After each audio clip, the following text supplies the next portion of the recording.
Ladies and gentlemen, most people don't understand that D.C. Attorney General Karl Racine has an investigation of Trump. The investigation is the same type of investigation as the congressional committee run by Liz Cheney and Adam Kinzinger. Okay, the interesting thing is that there are only about 5 criminal probes of Trump right now. Every single one of the criminal investigations into Trump, whether it was the Mueller probe special counsel or the inauguration investigation or Stormy, and all of those ended in 0 indictments. There was never any there were never any criminal charges leveled against Trump. Now there's a possibility they just indict him just to make sure that he doesn't run or to try to derail his campaign in 2024. But that's a possibility. But I don't think that's going to happen because there's really no evidence pointing to Trump committing a crime. Now, Democrats or people who might stumble upon this segment who don't like Trump might say, oh my God, this person is out of his mind. Who is this H.A. Goodman character saying that Trump didn't commit a crime? The entire system is leveled against Trump.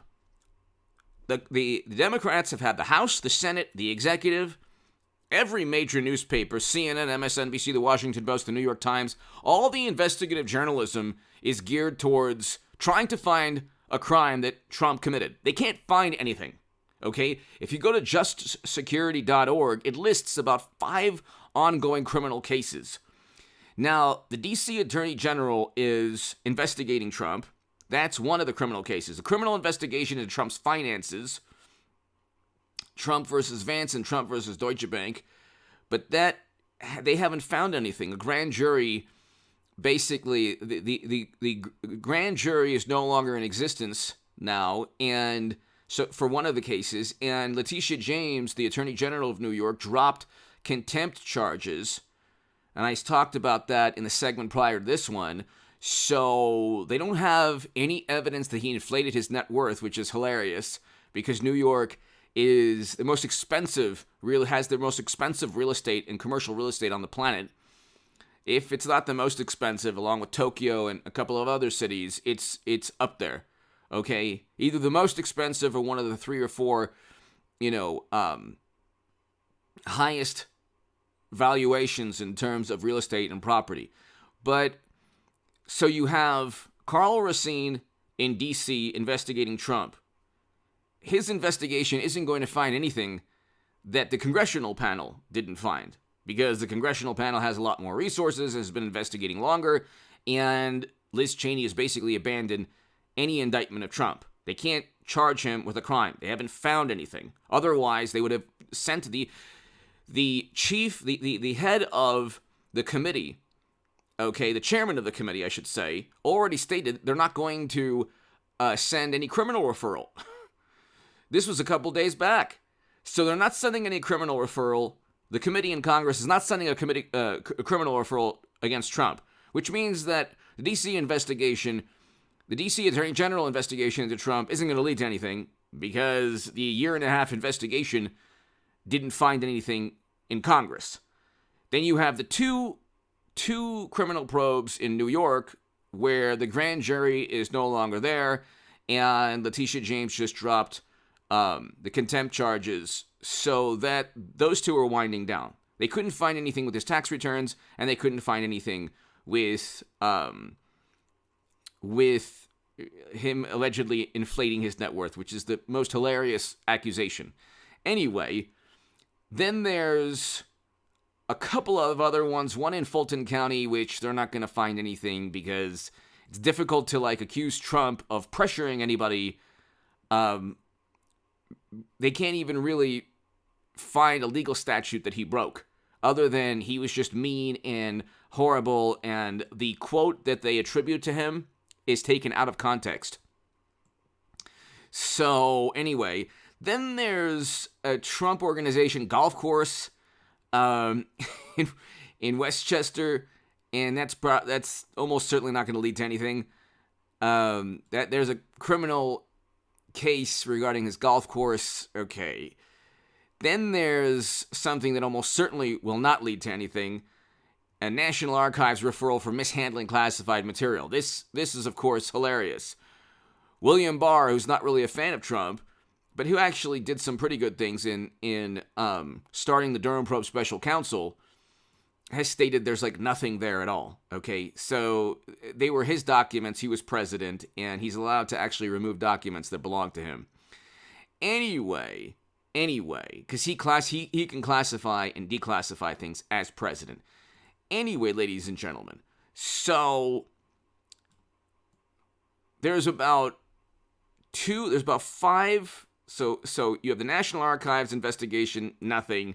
The New York criminal investigation of Trump Organization golf course, which is not going to lead to anything.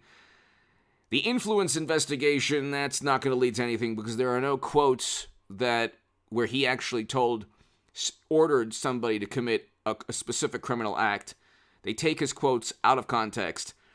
Then there's the D.C. investigation that is a parallel investigation to the congressional committee run by Liz Cheney and Kinzinger.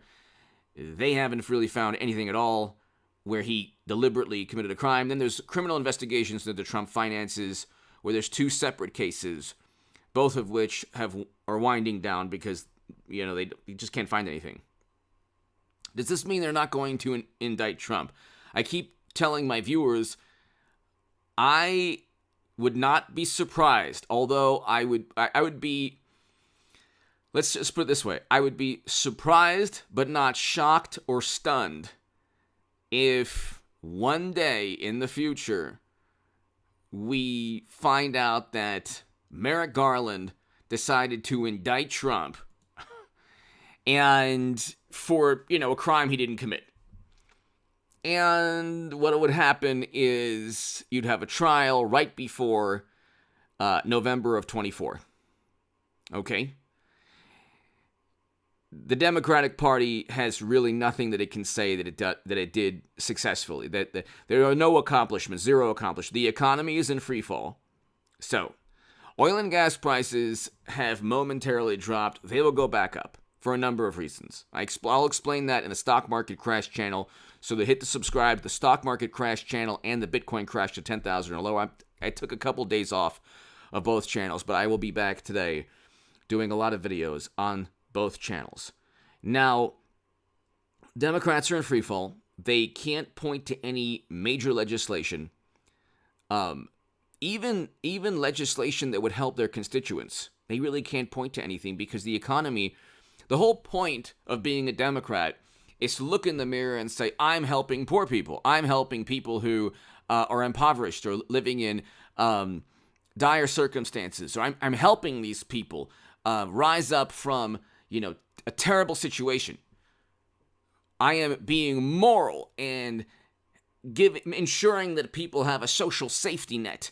I am being just and, morally superior because I'm helping humanity save the planet and combat climate change and address wealth inequality and helping workers, fight for their rights, and I'm for the little guy, and I'm just such a good human being. I'm a morally superior liberal Democrat. Democratic policies have made it worse for everyone in the country, especially people living in poverty. They've actually pushed people back into poverty. Energy prices, fossil fuels are through the roof, okay? We have a recession. We're in a recession right now. We have food shortages, labor shortages, supply chain breakdowns. We have jobless claims that are going up, actually. And layoffs. Industries now are laying off people. That's while interest rates are going up and credit card payments and mortgage payments are going to go up. Everything is going to become more expensive, not less expensive, because Democrats came into the Oval Office wanting to do away with fossil fuels. They actually did. They don't actually stand by their value system. So they came in saying we're going to save the planet. Then they said, well, oil companies should extract more fossil fuels. They should start drilling more. Well, which one is it, Democrats? Do you want to save the planet or do you want to drill more? Which one is it? Make up your mind, because you have 14 states and oil and gas associations suing you because your policies, because specific executive orders and policies, a moratorium on leasing in federal lands, makes it difficult to extract fossil fuels. difficult for oil and gas, and the experts in the oil and gas industry tell the world these policies make it difficult for us. Remember when we're supposed to trust the experts? Remember 2 years ago you couldn't critique anyone because if you weren't an expert, how could you critique anyone? Well, the oil and gas industry has experts of their own, pointing the finger directly at mashed potato brains Joe. But you have an economy in recession with layoffs, with inflation at 8 to 9%, and we might have a huge problem with diesel exhaust fluid and trucking and transportation and commerce in this country grinding to a halt because there's a shortage of diesel fuel, of that type of diesel fuel that most trucks run on. And there's a whole bunch of other problems. Foreign policy is a catastrophe. WW3 could be around the corner. Let's just leave it at that. And so it's an absolute train wreck. Okay? It's an absolute train wreck. And even Democrats are like, what happened? We couldn't find anyone better. It's like, well, the primary system doesn't really work in the Democratic Party. Ask Bernie Sanders, who was cheated in 2016. Bernie Sanders was cheated. It's the first time you'll hear that today. There's like a 90% chance I'll say that within every one of my segments that you watch. But anyway, hit subscribe to this channel. Democrats have nothing to show for 4 years of Congress and 2 years of mashed potato brains, going on 2 years. So, and then he'll get impeached numerous times. So we're going into, the stock market is continuing to collapse. Yesterday was, but today you see everything is just continuing to collapse. They have nothing to show for their governing. Like they have no accomplishments, zero accomplishments. The Democrats literally have zero accomplishments aside from doing everything possible to ruin the United States economy and making foreign policy a complete mess. And it would have been much better in terms of foreign policy and economic policy with Trump. Okay, he wouldn't have waged a battle against oil and gas, and he would have tried to negotiate an end to hostilities in Europe. But see, again, these are sacred cows. Like, this climate change is a sacred cow of Democrats. They can't touch it, okay? And so they're willing to actually make life very difficult for working class people, as long as they can save the planet. Somehow in their mind, they're saving the planet. We don't know how they're saving the planet, but they are somehow, by asking oil companies to drill more. And in terms of foreign policy, their sacred cow is, oh my God, we have a mortal enemy, even though President Obama stated the 80s want your foreign policy back. So now there's two sacred cows they won't touch. Trump didn't care. So that's the main reason we wouldn't have had any of these problems with Trump, or at least they wouldn't be as bad as they are. Hit subscribe to this channel right now. Hit subscribe to the stock market crash channel and the Bitcoin crash to 10,000 or lower. Ladies and gentlemen, they don't have anything, and the DC investigation isn't going to lead to anything because the congressional committee didn't find anything, and the other criminal probes are just fizzling out. So we'll see. It is possible that they indict Trump, but only because it's very bizarre. It's possible they indict Trump because they really have nothing on him, and they have no accomplishments to show for 4 years in government, in Congress, and they're going to get swept in the midterms in November.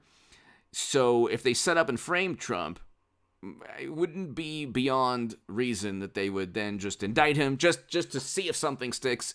And then even if he wins the trial, the media coverage alone would be enough to bolster the Democratic Party in terms of millions of people to vote for them. Give me your thoughts below. Hit subscribe. Thank you.